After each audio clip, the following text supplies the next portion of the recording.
Hello అండి. Welcome back to our channel సరే story time. ఈరోజు చెప్పబోయే కథ ప్రాణసఖి. కథలోకి వెళ్ళబోయే ముందు తప్పకుండా లైక్ చేసి కామెంట్స్ ఇచ్చి సబ్స్క్రైబ్ చేసుకోండి ఫ్రెండ్స్. మీకు కావాల్సినందుకు కథ ఏంటో చూసేద్దామా. ప్రాణసఖి పార్ట్ 6 ఎపిసోడ్. సారీ మమ్మీ అని అవనిని తీసుకొని బయటకు వచ్చాడు. నిన్న అవని అంటే ఇష్టం లేనట్లు మాట్లాడాడు. ఈరోజు ఏంటి ఆఫీస్కి తీసుకువెళ్ళాడు. రిషి ఎందుకు ఇలా చేస్తున్నాడని ఆలోచిస్తుంది.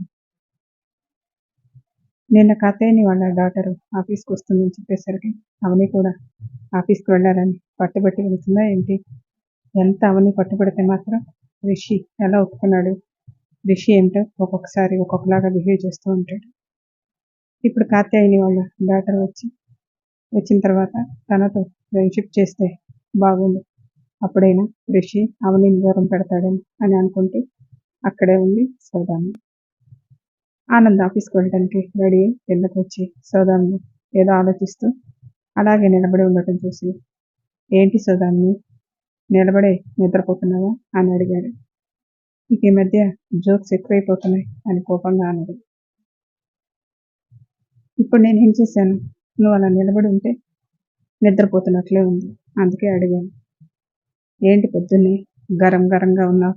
ఏం జరిగిందేంటి? మీతో చెప్పినా కూడా ఏమీ చేయలేరులే, ఇక చెప్పడం ఎందుకు, పదండి టిఫిన్ పెడతాను అని డైనింగ్ టేబుల్ దగ్గరికి వెళ్ళాను. సరే నీ ఇష్టమని. ఇంకా రిషి వాళ్ళు రాలేదే అని అడిగాడు. రిషి ఎక్కడున్నాడు? పెళ్ళాన్ని తీసుకొని ఎప్పుడో ఆఫీస్కి వెళ్ళాడు అని విసురుగా చెప్పింది. ఓ, అందుకే అంత కోపంగా ఉన్నావు అని చైర్లో కూర్చుంటూ అన్నాడు. వాళ్ళు ఆఫీస్కి వెళ్తే నేను ఎందుకు కోపంగా ఉంటాను? నీ మొహం చూస్తేనే నువ్వు ఎంత కోపంగా ఉన్నావో అర్థమవుతుంది. కానీ అవని ఏమీ కొత్తగా ఆఫీస్కి వెళ్ళటం లేదు కదా. తను ఇంతకుముందు చేసిన పని అది ఇక్కడికి వచ్చింది కాబట్టి లీవ్ పెట్టిందంతే అని అన్నాడు. అవని మన ఆఫీస్లో జాబ్ చేస్తుందని నాకు ముందెందుకు చెప్పలేదు అని అడిగింది. చెప్పే సందర్భం రాలేదు కాబట్టి చెప్పలేదు, అందులో తప్పేముంది? అయినా వాళ్ళిద్దరూ ఆఫీస్కి వెళ్తే నీకు వచ్చిన నష్టం ఏంటి? నాకు నష్టం వచ్చిందని కాదు, ఇన్ని రోజులు ఆఫీస్కి వెళ్తానని అవని ఇప్పుడు ఎందుకు వెళ్తానన్నది? మా ఫ్రెండ్ వాళ్ళ డాటర్ రిషితో ఆఫీస్కి వెళ్తుందని చెప్పేసరికి రిషి మీద అనుమానంతో తను కూడా ఆఫీస్కి వెళ్ళాలని వెళ్ళింది. అది నీకు అర్థం కావటం లేదు. సరే, నువ్వు అనుకునేది నిజమనుకో. అయితే ఏమైంది? ఇప్పుడు తన భర్త దగ్గర తన పనిచేస్తుంది అంతే కదా అన్నాడు. అందుకే మీతో ఏం చెప్పను అన్నాను. నేనేం చెప్పినా మీరు అదే తీసుకుంటారు. నువ్వు చెప్పిన దాంట్లో తప్పు పట్టడానికి ఏముంది సౌదాన్ని? నువ్వే చెప్పు అని అన్నాడు. మీ ఆవిడ తప్పులు లేకపోయినా అందులో తప్పులు ఏమున్నాయా అని వెతుకుతూ ఉంటుంది అంతే కదా సౌదామిని అని అన్నారు జానకమ్మ గారు. మీకు ఈ మధ్య నేనేం మాట్లాడినా తప్పుగానే కనిపిస్తుంది అత్తయ్య గారు. నువ్వు మాట్లాడే విధానం అలా ఉంటుంది కాబట్టి నేను అంటున్నాను, కానీ లేకపోతే ఎందుకంటాను? నాన్న ఎప్పుడొస్తారు అని అడిగాడు ఆనంద్. ఏమో ఆనంద్, ఇంకా ఊర్లో పనులు అవ్వలేదనుకుంటా, అయిపోగానే వస్తారు. సరే మరి, నేను ఆఫీస్కి వెళ్ళొస్తాను, జాగ్రత్త అని చెప్పారు. ఆనంద్ వెళ్ళగానే మీ స్నేహితురాలు ఎప్పుడు వచ్చేది అని అడిగారు జానకమ్మ గారు. సాయంత్రం వస్తారు అత్తయ్య అని చెప్పింది సౌదాన్ని. వాళ్ళకి గదులు రెడీ చేయించావా అని అడిగారు. పైన ఉన్న గెస్ట్ రూమ్లను పని వాళ్ళతో క్లీన్ చేయించాను. సరే మరి, వాళ్ళ కోసం ఏమైనా చేయమంటావా అని అడిగింది. మీకు చెప్తే ఏమైనా అనుకుంటారని పని వాళ్ళకు బొబ్బట్లు చేయమని చెప్పాను అత్తయ్య. ఇందులో అనుకునేది ఏముంది సౌదాన్ని? ఇంటికి వచ్చేవాళ్ళని మర్యాదగా చూసుకోవాలి కదా, నేను చేస్తానులే అని వెళ్ళారు జానకమ్మ గారు. రిషి అవని ఇద్దరు ఆఫీస్కి రావటం కౌశల్ చూశాడు. ఇదేంటి, రాత్రి అంత గొడవ జరిగింది కదా, మరి రిషి అవనిని తీసుకొని ఆఫీస్కి వస్తున్నాడేంటి? అవని నన్ను పెళ్లి చేసుకోవడానికి ఒప్పుకుందా? ఆ విషయం మాట్లాడటానికి అవనిని తీసుకొని వస్తున్నారు అని ఆనందపడ్డాడు కౌశల్. ఆనందంగా ఎదురు వెళ్ళాడు. రిషి కౌశల్ అలా రావటం చూసి ఏంటి అని సీరియస్గా అడిగాడు.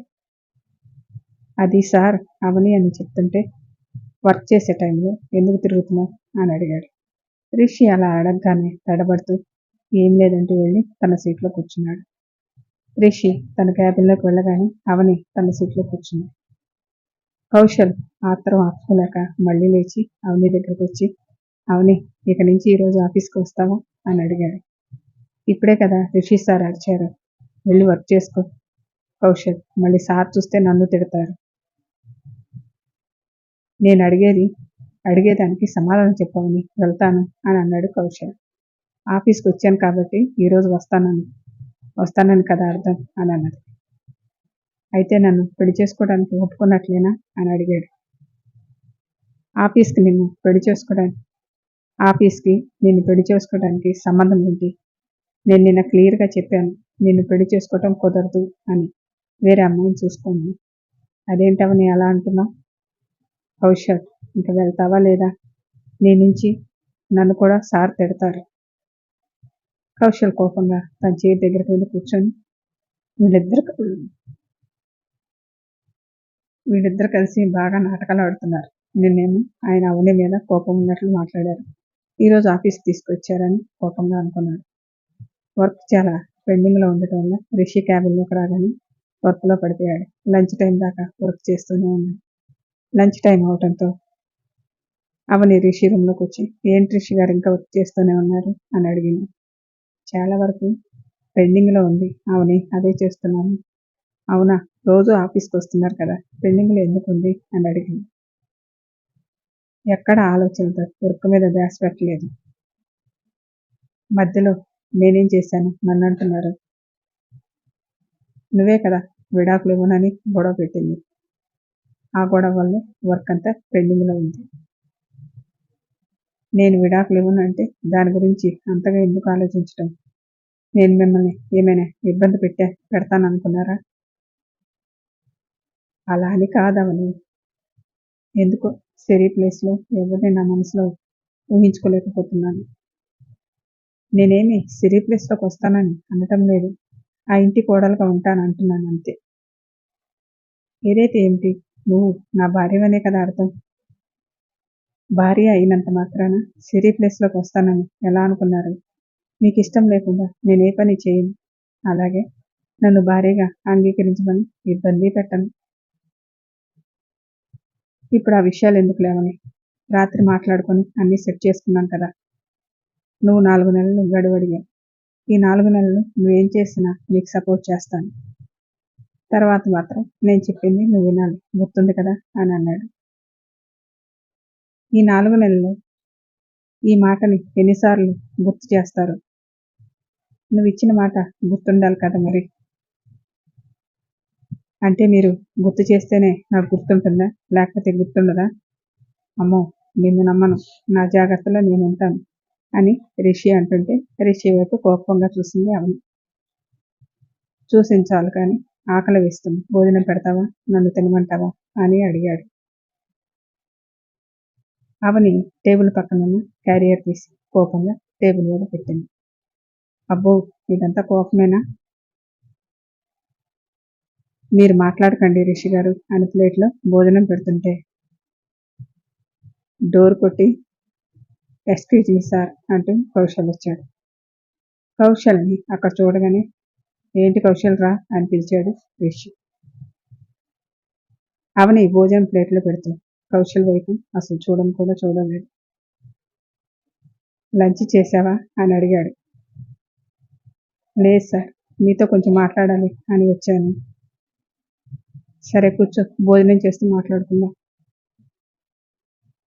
పర్వాలేదులే సార్, నేను తర్వాత తింటాను. ఈరోజు వంట అవనినే చేసినట్లుంది. ఏంటవని, నువ్వే కదా చేసింది అని అడిగాడు రిషి. నేను కాదు, ఇంట్లో పని అమ్మాయి చేసింది. అవునా, ఇంకా నువ్వు చేసావేమో అనుకున్నాను. మీకు కావాలంటే చెప్పండి, రేపు చేసుకొని వస్తాను. సరే కౌశల్ కొడిపెట్టు అని చెప్పాడు రిషి. తను తర్వాత తింటాడు అంటున్నాడు కదా, మీరు తినండి ముందు అని అన్నది అవని. కౌశల్ అయితే అవని వైపు కోపంగా చూస్తూ, అవనిలో ఇంత మార్పు వస్తుందని నేను అస్సలు ఊహించలేదు సార్. ఇప్పుడు అవనిలో నీకేం మార్పు కనిపించింది కౌశల్? ఇంతకుముందు నా కోసం నేను చెప్పకపోయినా ఏదో ఒకటి చేసుకొని వచ్చి వద్దు అన్న నాకు పెట్టేది. ఇప్పుడు చూడండి, కనీసం భోజనం చేయమని కూడా అనటం లేదు. ఇది అవనిలో వచ్చిన మార్పు కాదా? మీరే చెప్పండి అన్నాడు కౌశల్. దీని గురించి మాట్లాడటానికి ఏం భోజనం చేయకుండా వచ్చింది? అది కాదు సార్, మా అమ్మ మా పెళ్ళి ఎప్పుడు అని అడుగుతుంది. నేనేం చెప్పాలి, మీరే చెప్పండి. ఒక 4 నెలల తర్వాత చేసుకుంటా అని చెప్పు. ఏంటి సార్ మీరు అనేది? 4 నెలలు ఏంటి? అప్పటిదాకా మా అమ్మ ఆగుతుందా? మీరేమో మా అమ్మకు డబ్బులు ఇస్తా అని చెప్పి అవనిని మీ ఇంటికి తీసుకువెళ్ళారు. మా అమ్మ రోజు డబ్బులని నన్ను చంపుతుంది. అంటే ఇప్పుడు డబ్బులు ఇస్తే మీ అమ్మ 4 నెలలు పెళ్లి గురించి మాట్లాడకుండా ఊరుకుంటుందా అని అడిగాడు.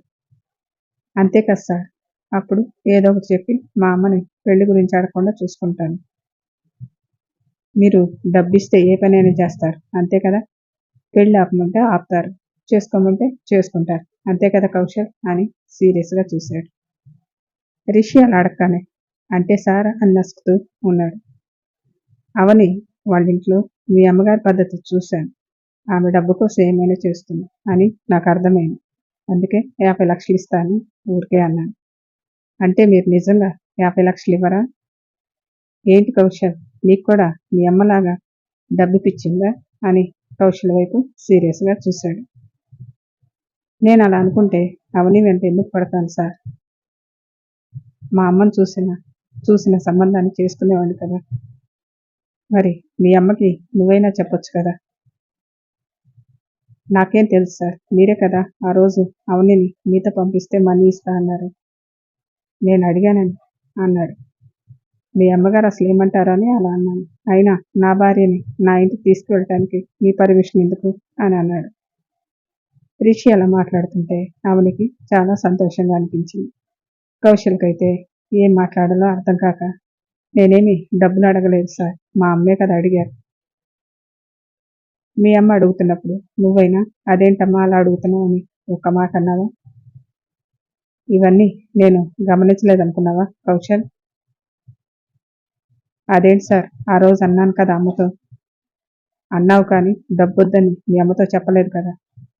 ఆ రోజు నువ్వు డబ్బొద్దు సార్, అవనిని తీసుకెళ్ళండి అని అన్నట్లయితే బాగుండేది. కానీ ఏమనకుండా మీ అమ్మ మాటకి తల వంచుకొని కూర్చుంది. ఏమిటి సార్, ఎప్పుడో జరిగిపోయింది దాని గురించి ఇన్ని రోజులు అడగకుండా ఇప్పుడు అడుగుతున్నారు అని అన్నాడు కౌశల్. Story continue. మళ్ళీ నెక్స్ట్ ఎపిసోడ్లో కలుసుకుందాం. Thank you.